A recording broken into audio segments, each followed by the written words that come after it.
Good morning, Fort McMurray, Wood Buffalo, and the rest of the world. You've tuned in to the Mac City Morning Show. I'm your host, Elliot Pierre, and we're going to start this show off the same way we start every episode off, with a moment of gratitude. I know you could be doing a million other things with your time, so the fact that you spend it with us truly does mean the world to me, so thank you. On that note, Tanner, hit him with the intro. How's she cutting me, loves? You're listening to the Mac City Morning Show.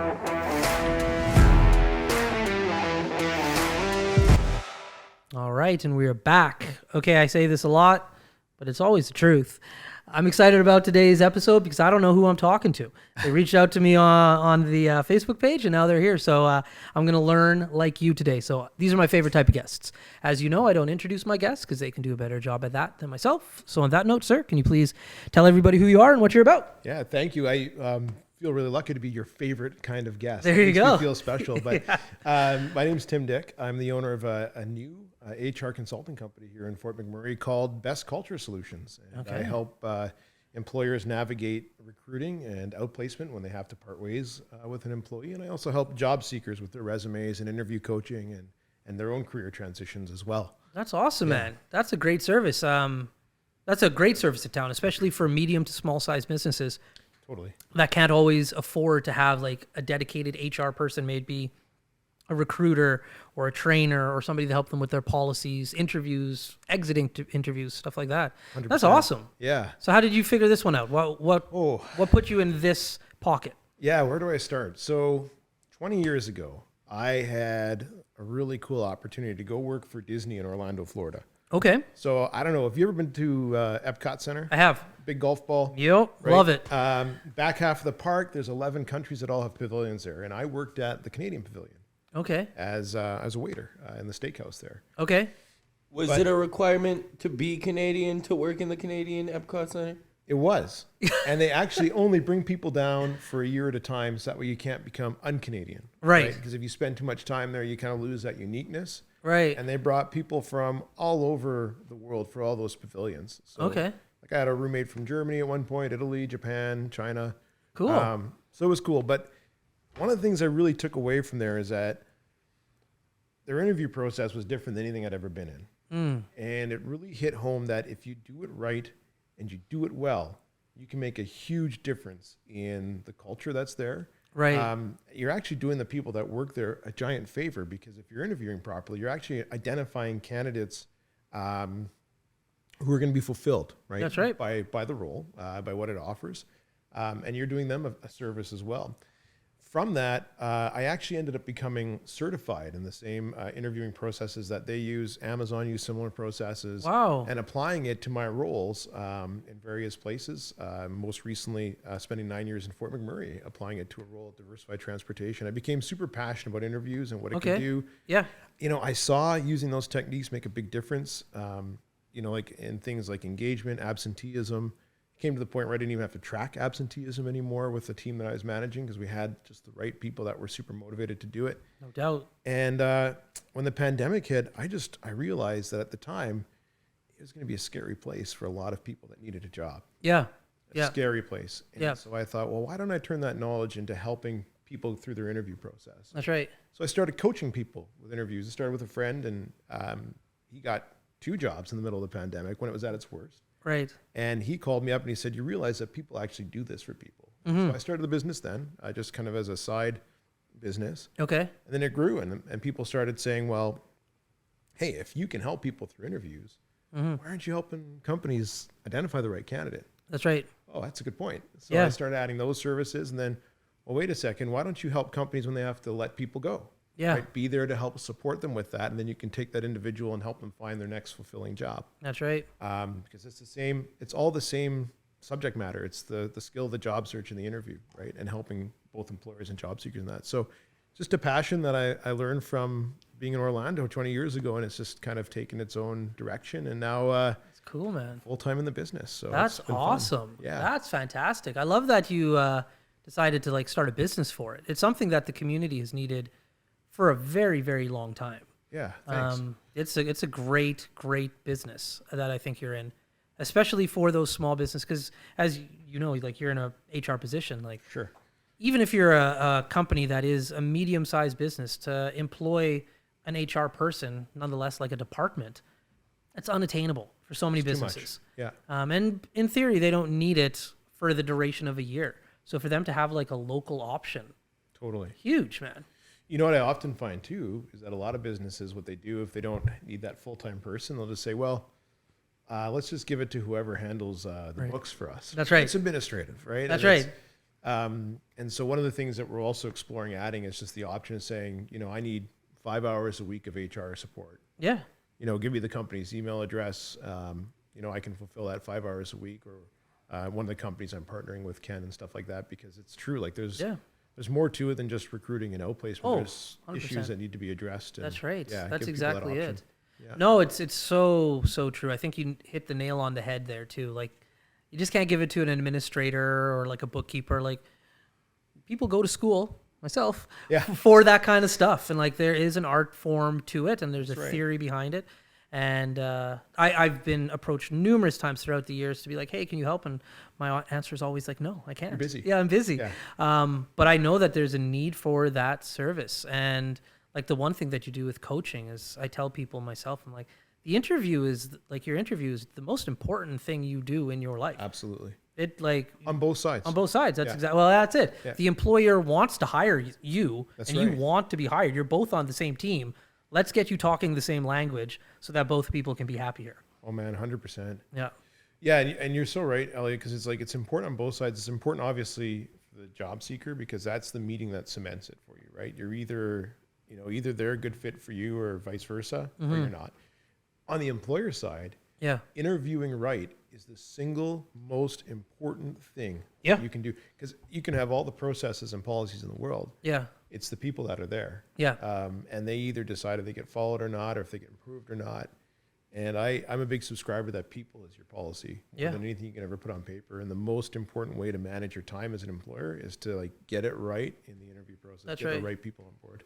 Yeah. 100%. Yeah. Well, because if you don't, the ripple effect of that is detrimental to your organization. If you hire somebody that maybe have the best skill set, but 100%. doesn't fit into the culture of what you're trying to make, it's no good. And I don't know what the stat is anymore. It's been quite some time since I looked, but it used to be like everybody that you hire costs the company $30,000 Totally. to recruit, retain, like go through, like pay the interview, the whole thing. $30,000 per employee. Yeah. Yeah. That's an expensive asset to just have walk out the door because you did it incorrectly from the get-go. That's right. So And I would say at a minimum.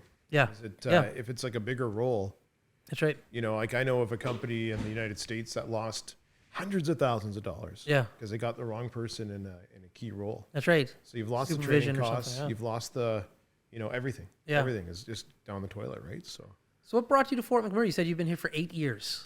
yeah, 9. 9 years, okay. I came here in August 2012. Okay. I was actually here in January 2005 to May 2006, and I came back on a contract in 2008. So Okay. at the time when I first came here in 2005, I was actually living in Toronto, Okay. and I was dispatching for Greyhound. Oh, cool. Yeah, when they were still around. Yeah, I was just gonna say, Yeah. R.I.P. Yeah, right. Yeah. Yeah. And it was their busiest office was Toronto, and we looked after everything in kind of the Southern Ontario region to the U.S. And at the time, Diversify gave me a call and said, "Hey, we know your family's in Alberta. My parents live in Calgary. Okay. Fort McMurray is an exciting place to be. Why don't you come back or come back to Alberta anyway?" That's right, It was that's first right. time here. It was. You've been here all your life, right? Born and raised, my man. Okay, so you know what it was like then. Crazy. I had to buy a condo without even seeing it. That's right. Yeah, it Yeah. was like it went on the market, saw some pictures that day in Toronto, pulled the trigger, had possession in March 2005. Sounds came about up here, right. found a floor to sleep on for a couple of months. Yeah. Yeah, and then I ended up going back to university in Calgary. And, Okay. And once that was done, I actually came back. Yeah. I came back to Diversified again and spent 9 years there doing operational implementation, Oh wow. managing their 24/7 ops center for a while, and then most recently helping out as their training director. Okay. Yeah. Very cool. Yeah, but That's- Fort Mac is definitely That's home now. for you. So now you planted roots. Yes. Yeah. So Yeah. why Fort Mac? Like you come from Toronto. People could argue Toronto, big city. Yeah. More to do. Family, Calgary, once again, bigger, More to do. closer to the mountains. Sure. What about Fort McMurray has kept you in the town or Yeah. city? Sorry, city. It is Yeah, a city. This yeah. is the Mac City That's Morning right. Show. That's right. Not the Mactown morning show, Yeah, Elliot. that's exactly it. My bad. If how's all the warmth of a small town? That's all I'm saying. So yeah, what keeps you here? And it does. So you know what? When I came up in 2012, Yeah. at the time I was just out of university, and I'll be honest, like a lot of people, I needed a job, Right. right? Yeah. So I already had a relationship with Diversified. I reached out to them, saw if they needed help. Started as a contract, manifested itself into, a successful 9 years, and one that I'll always be grateful for. Yeah. What happened was I got married in 2016. Yeah. And you know how it used to be here? If you married somebody from not Fort McMurray and you brought them up, you're like on pins and needles, are they going to like it here or not? That's right. Right? That's right. And it just showed me how much things had evolved since 2005, first time I came here. Because as soon as my wife came here, she said, I love it here. Yeah. And, fast forward, I would tell you the most important thing that I do every day is I'm a dad. Yeah. I've got 2 daughters, 3 years old and 9 months old. Okay. Wow. Yeah, they're super cute. I'm biased, but Yeah. I think they're cute. Yeah. And you know what? We were just blown away. Like, ever since like our first daughter was born in 2018, the maternity ward was just like, this is the perfect place where we wanted to be when this event happened. Yeah. You start going out in the community, and there's just so much stuff to do for kids here now. That's right. And so many programs. Like my wife will often take them to the hub or, to the library. There's just so much for them to do. Yeah. And there just was a really good community for like younger moms with young kids and stuff like that. Yeah. And it's just, our kids have flourished here. Yeah. That's And awesome, man. So yeah, like we are more than happy to call this place home. Yeah. Absolutely. For a few years there, and when I say a few years, I mean a lot of years, we were pumping out 100 kids a month I believe out of that hospital. So like for young families, there is that group of new parents Totally. that you can totally kind of connect with and bond with, because the numbers are just plentiful to say the least. Yeah. I wonder what that number is now. It's still pretty high because although like the economy is turned down, the population hasn't really decreased that much. Like I know from the census, people will say, oh yeah, well, we've had a tremendous drop, which we've had, but a lot of that has to do with like the shadow population that used to be here. Totally. People living in camps, people renting basement suites, so on and so forth. The actual core of Fort McMurray, for the most part, based on last census numbers, like we still have a lot of like residents that are here. It could be better, but I'd still say those numbers are pretty high because it's a young community. Our average age is like 37. Yeah. So, Yeah. and like my little guy's in school right now, and there's lots of kids. Like How old's your little guy? he's turning 7 on Friday. Okay. He's turning 7 on Friday. Okay. So exciting stuff. So I get where you're coming from. You grew up faster than I did. Yeah. Oh, dude. Yeah. But when I was in the HR field, my closing note when I was recruiting people to come to Fort McMurray was like, yeah, I know the money and I know blah, blah, blah, blah, everything we talked about. I was like, but you should move to Fort McMurray for your kids. Totally. And they just look at me and I'm like, you might not have kids or maybe you do already. It's irrelevant. But the opportunity that your kids are going to have growing up in this community is unbelievable. Yeah. The school systems are huge. The amount of money put into them from like what oil and gas provides. Totally. Like every club, when you get to like the high school level, you need a passport because prior to COVID, you're going somewhere. That's right. And like that, it's tremendous opportunity for your children in this community. Well, I mean, and so to your point, how many cities do you go to where you see so many companies that are willing to put money into schools the way they do directly, like they have? That's right. You know, with I mean, I know they sponsor it. Yeah. How often do you see that? You don't. Yeah, you don't. Right? You don't. You just don't. And so there's a lot of advantages here to being where we are for sure. Right? Yeah. Yeah. Cool. That way. Well, my man Tanner's giving me the phone. That means it's time for his segment called the Mac City Minute. Should I Tanner, get ready. I don't know what he's going to ask you. Should I be afraid? You should be. Okay, I'm afraid. Tanner, hit him with the Mac City Minute. Alrighty, question number 1. What is your most interesting story from an interview you've been a part of? Oh, that's a good one. Okay, so I used to, when I was interviewing for like a dispatch position, I wanted to see how people would think on their feet. Right. So I used to ask them like a really left field question that I actually don't recommend a lot of people ask unless there's a really good reason for it, just to see how quickly they can come up with an answer. Can you make a decision quickly? Yeah. And the question was, let's say an alien shows up at your house, knocks on your door, and says, hey, Tanner, I can bring you 3 people, dead or alive, famous or not. You get to go for lunch with them. Who are you picking? Right? You could have said anybody you wanted. I just wanted to make sure you could think on your feet. Right. Right? Right. And the alien would, of course, throw people off and be like, what's this guy's problem? Yeah. Of which there are many, but anyway, this is not an 8-hour show. Yeah. But probably the best answer I got to that, or the most impactful thing that I didn't expect in an interview, was that the interviewee began to well up with tears in her eyes. Oh. And she said to me, my family is in Bangladesh, and my brother is autistic. And when we FaceTime, he just misses me so much. Right. If I could bring them for lunch, it would just make me so happy to see him so happy. There you go. And I'll tell you something. I have never used that question to judge the substance of the response. Right. But I did that time. Yeah. Because I knew that person's priorities. There you go. Yeah. Nice. Question number 2. What is one thing you had to do while working at Disney that might surprise people? It might surprise people, might not. Clean up vomit. It happens. Kids get sick. But we called it a protein spill. And we had spill kits everywhere. Like when it happened, I kid you not, because like the thing at Disney, right, is that this is the most magical place on earth. You must have the best vacation you've ever had, or else it's not optional. And if you hear somebody's kid has puked, right, or somebody's vomited, that's not really a magical way of putting it. Right. A protein spill kind of adds to like the legend of Disney, because it's like, what's that? It's some secret code, it's Disney speak. And I kid you not, you'd be lucky when that happens to see it stay on the ground for longer than 60 seconds. Because like it's not even an event there. It's just like, we know what to do. Yeah. Yeah. Yeah. But yeah. Question number 3. What is the weirdest question you've ever heard from an interview? Ooh, okay, Tanner, you need to clarify. From the person doing the interview or the person being questioned by the interviewer? Either or. You have experience in both fields. That's true. The question I told you about before. Probably the weirdest one. I once heard about somebody being asked questions that were very specific about what time do you wake up in the morning? What do you eat? Okay. Stuff like that. And the company, for whatever reason, wanted somebody who only had a very specific timeline and diet for some strange reason to match with the person that they were reporting to. Wow. And personally, I don't know if that's really I don't know if that's a good way to judge people when you hire them. Myself. That's right. But yeah, one of my coaching clients, that was a question they were asked. Huh? Yeah. That's a weird one. And they were like, well, what if it doesn't match? And I was like, maybe that's not so bad. I was just going to say that. Yeah. Listen, you might not want this job. Yeah.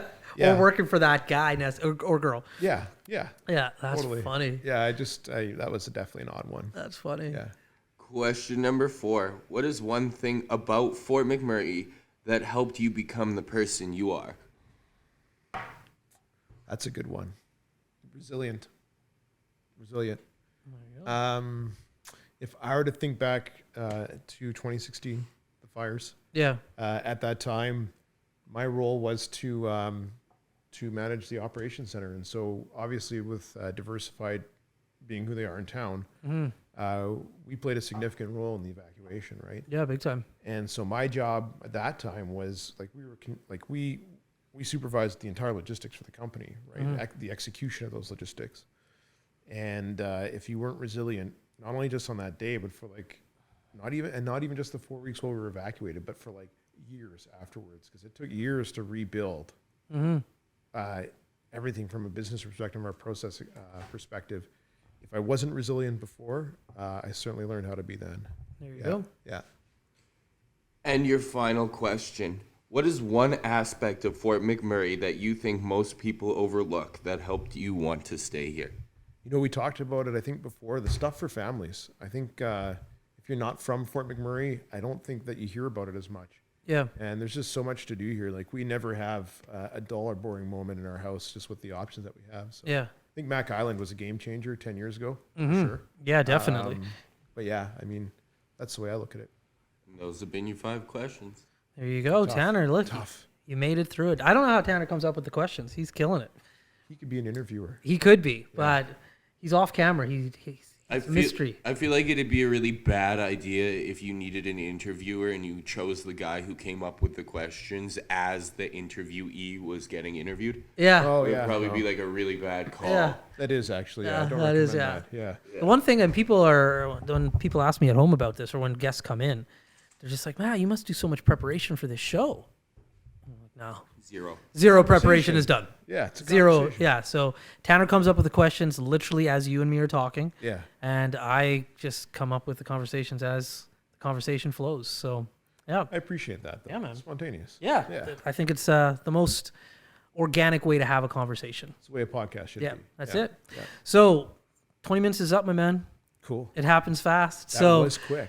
before we let you go, though, everybody gets a shameless plug Okay. and or Thank you. shout out before the show's over. So let's hear your shameless plug or shout out. Okay, you can find me at bestculturesolutions.ca.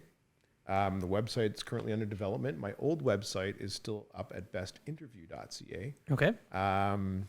Facebook, Instagram, all that stuff. Best Interview Coaching, I'm there. And once the name changes, it'll be Best Culture Solutions. You'll find that there too. Sweet. There we go. Well, thank you for coming on the show. Thanks for having me. You can come back as many times as you want. Okay, thank you. Take me up on that offer. You're welcome back here anytime. Too. There you go. I Sweet. appreciate that. I had a lot of fun. Awesome. I did you. too. All right. Well, for Mcmurray, Wood Buffalo, and the rest of the world, that's been another episode of the Mac City Morning Show. Once again, thank you so much for tuning in. It truly does mean the world to me. I hope you're having a great day, and we'll see you tomorrow. Peace.